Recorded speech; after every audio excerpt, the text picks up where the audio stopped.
Hello! Ako po, si Abu Senselani. Nandito tayo ngayon sa Sinago Falls, kung saan nandito daw ang lolo ni Maria Cristina.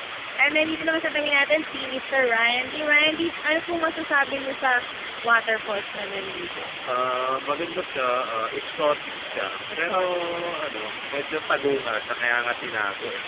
Ipakita natin ang falls. Ayun, nasa background po makikita po natin ang falls. Kapakaganda niya. Pakita natin ang falls. Dan. Ayan ang falls. Ayan. Water everywhere. Ayan ang tubig, mga bato-bato. Tubig ulit, mga bato-bato. Ayan. Rock. Ayun ang rock. Pinakita namin sa inyo na yan. Ayun ang mga batang pagpulong sa amin. I-actually yan, pero pwede na sila proxy. Ano ka rin? Ayan ang rock.